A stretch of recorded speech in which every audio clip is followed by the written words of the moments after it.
You're watching News 25. Local coverage you can count on.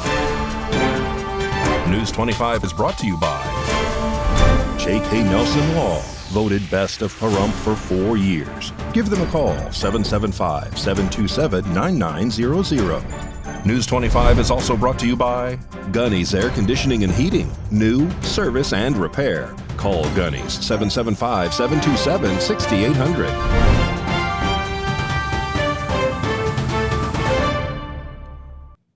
Hello and welcome to this edition of News 25. I'm Unat Gentry. It is Tuesday, July 18th.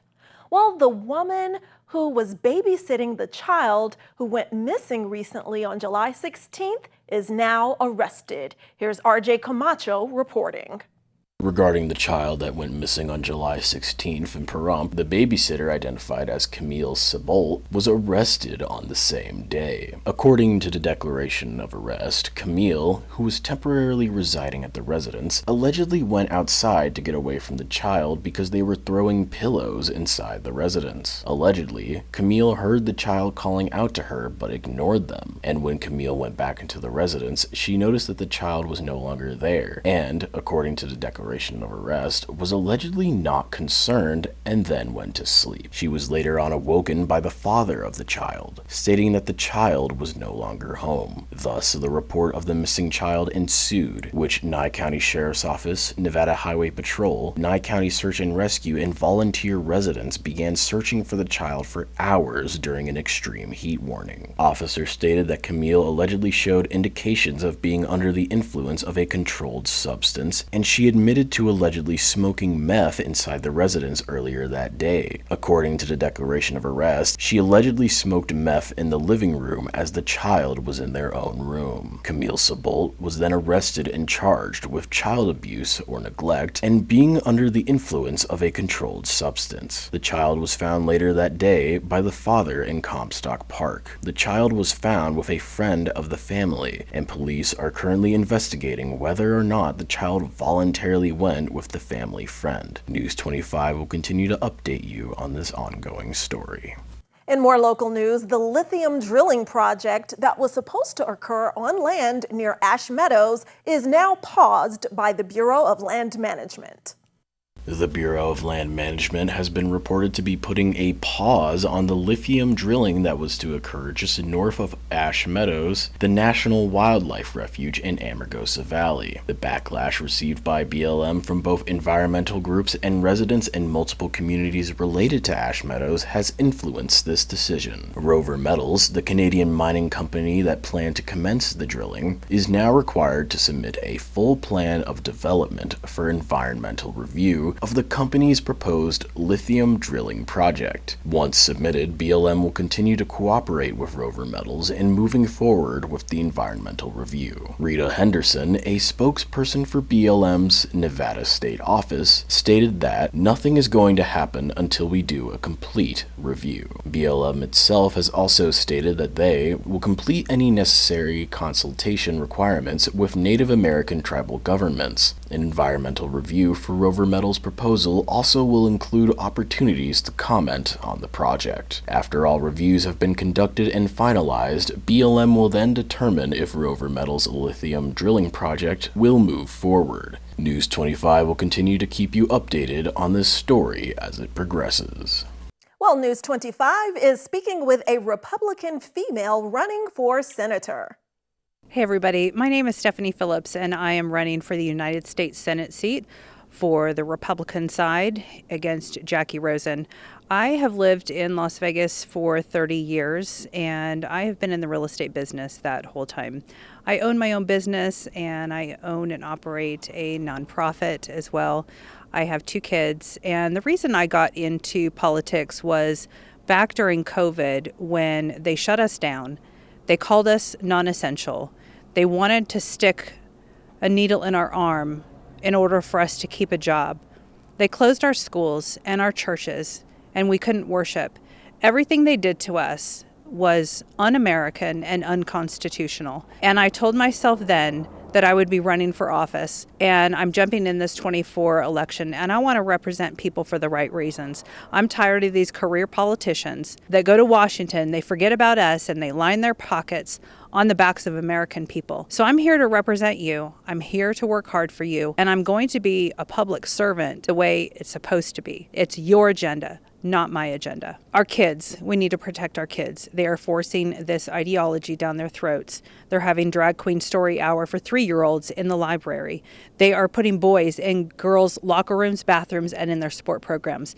These things, we shouldn't even have to be talking about these things. So I'm going to protect the kids. I'm also going to do work for veterans. My son serves, my brother-in-law is a retired Green Beret, and I was married to a veteran. So I want to do some meaningful work for our veterans. I'm going to uphold and protect our Constitution because they, the government, want to take away our rights, especially our Second Amendment. I am going to defend all of our rights. They didn't give us our rights. God gave us our rights. And I'm also going to bring some accountability and integrity to Washington. They are recklessly spending our tax dollars, and they're allowing an invasion into our country on our dime. They are sending billions to other countries when we have homeless veterans here, we have starving kids here, we have trafficked children here in the millions. We need those funds to be directed to things that are important and things that are going to protect our kids and protect American citizens. We were talking about election fraud, election integrity, and if you remember a couple of years ago at the legislature, in the middle of the night, we hear they came up with, during COVID, these laws, and they came up with the universal mail-in ballot. So a lot of these things that happen in these states, these are going to have to be changed at the state level in the legislature. That means Republicans need to take back over so we can get rid of these laws that they put into place, the ballot harvesting, the mail-in ballots. We need on a national level, and I would support a voter ID, of course, on a national level. What's disturbing to me is that we have people going into the DMV in our state, they register their vehicles, and they can be registered to vote. Are they citizens? Are they U.S. citizens? Are they checking for that? We could have a ton of people, thousands and thousands of people that are illegal citizens voting in our elections, and that shouldn't be. In more area news, the man accused in the Caesars Palace hostage situation is now officially charged. Rory Rossell has all those details. The man accused of holding a woman hostage in an hours-long standoff in a Las Vegas Strip hotel is now officially been charged. Court records show that the Clark County District Attorney's Office filed a criminal complaint charging Matthew Mannix with first-degree kidnapping, coercion with the threat of force, and destruction of property, as well as disregarding another person's safety. He remains in the Clark County Detention Center on bail of $750,000. A preliminary hearing is scheduled for August 14th. Mannix is also facing charges in Colorado. Denver officials reported that a warrant was issued for his arrest out of Jefferson County for charges of possessing a dangerous weapon, weapon possession by a previous offender, and violation of parole, as well as theft. The outcome of those charges are still pending until the end of the Las Vegas case, though Mannix did sign an extradition waiver. And don't grab that remote. When News 25 returns, we'll have the latest charges on a high-speed police chase.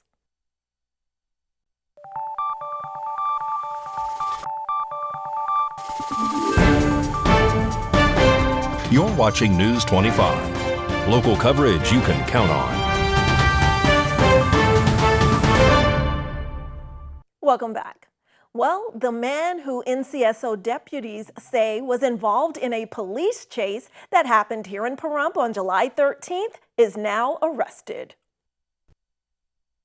Justin Lee was arrested last week after deputies were dispatched to an unrelated call when they heard a man yelling. After finishing previous activities, officers drove over to the white minivan to see if the man, later identified as Lee, needed any assistance. According to the declaration, Lee became belligerent and began to enter his vehicle. Deputies ran Lee's license plates through dispatch, only to find out that his driver's license is currently revoked through the DMV. Officers approached Lee, who was allegedly trying to drive away, saying that his license plates was revoked and that he could not drive on public streets. Lee allegedly replied that his license plates was not revoked, and he reportedly started driving away. Officers began to pursue Lee down several streets, where Lee, according to officials, was driving recklessly. Lee was allegedly attempting to flee at 85 miles per hour in a posted 35 miles per hour zone. After police chased him down Highway 160, Basin Avenue, Mesquite Road, and Blagg Road, Lee's vehicle was spiked and allegedly came to a complete stop at West Irene Street. Lee was taken into custody and booked into the Nye County Detention Center. Lee is now facing the charge of disobeying a police officer.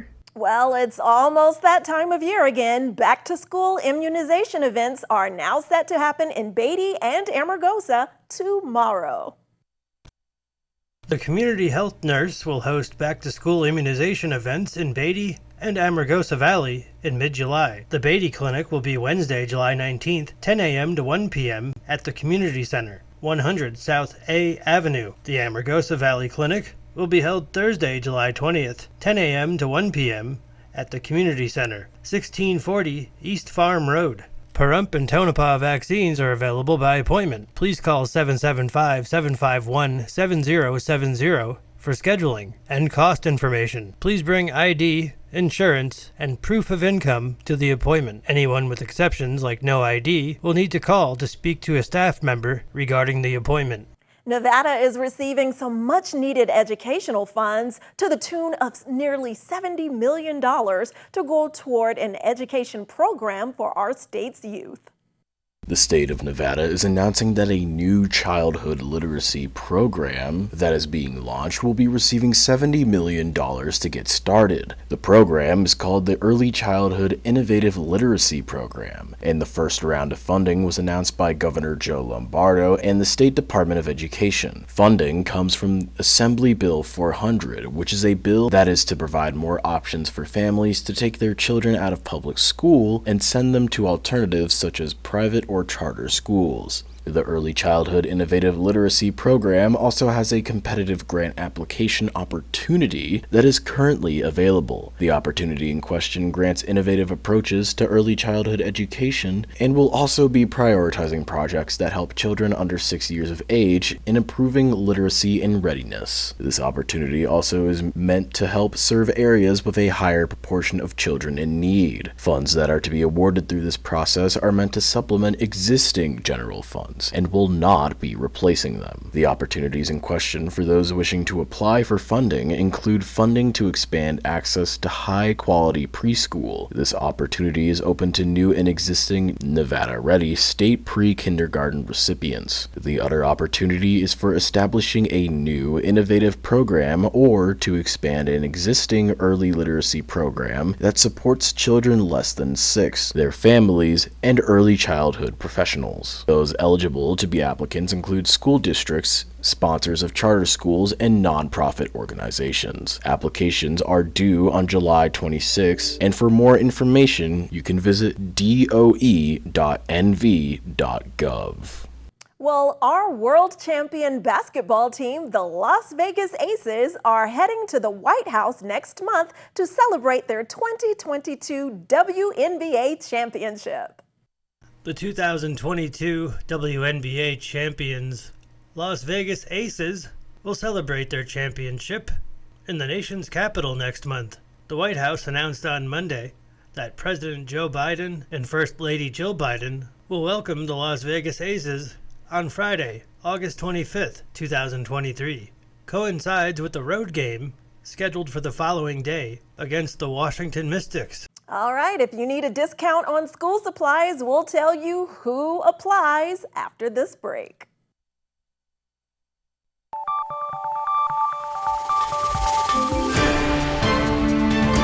You're watching News 25. Local coverage you can count on. News 25 is brought to you by Mountain West Lawyers, Injury Attorneys, 727-9500.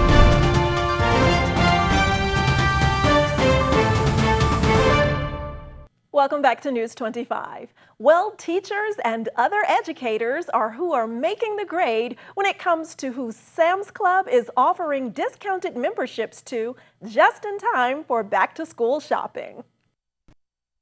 Sam's Club is making it easier for teachers to get back to school this upcoming school year with a great offer on a new membership.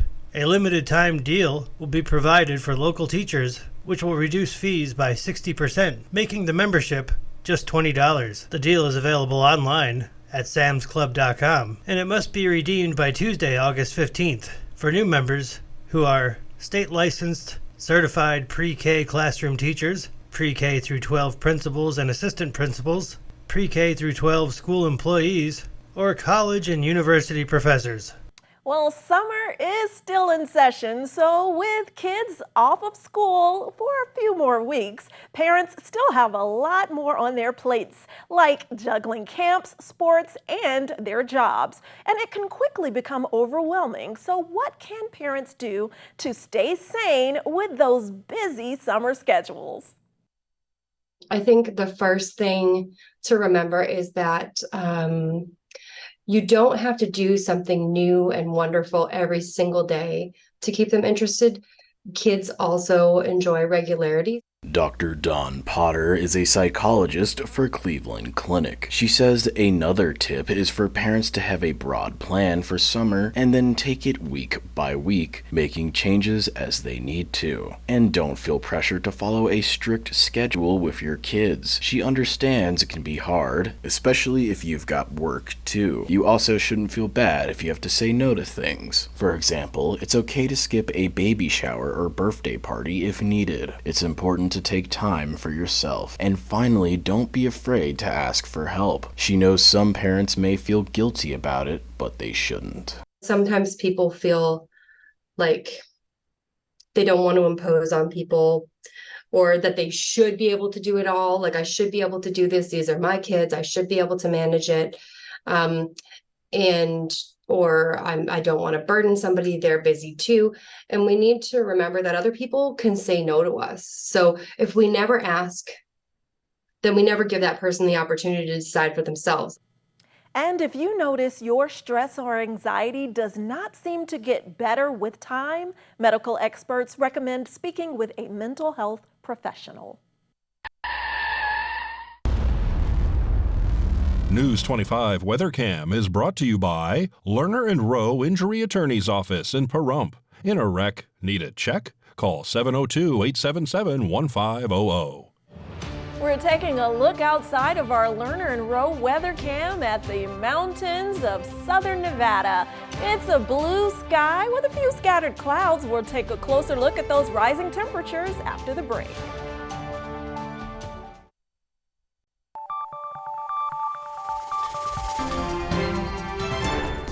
News 25 weather is brought to you by Dairy Council of Nevada. Undeniably delicious, undeniably dairy. Enjoy what's real.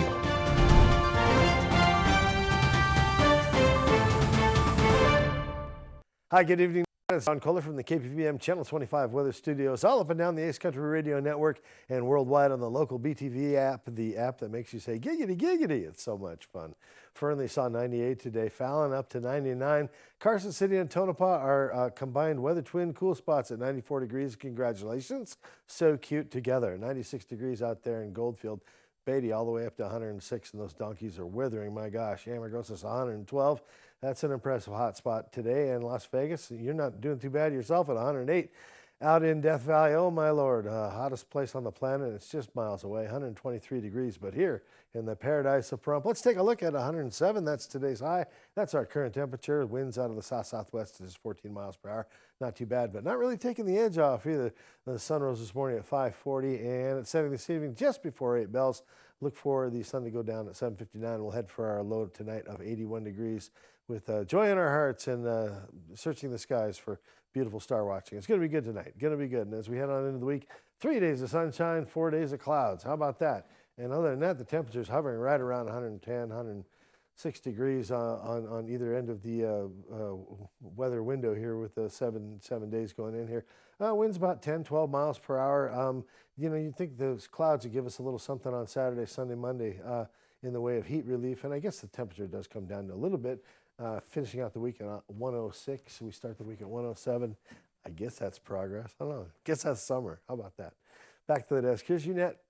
All right, thanks so much, John. And we're skirting the 1-teens. And as he mentioned, those temperatures are getting up to where there is that heat warning throughout the weekend. So I'm reminding you to please take care of people, pets, and plants, because we don't want anyone left in that direct heat or direct sunlight unnecessarily. And remember to drink plenty of water and stay hydrated.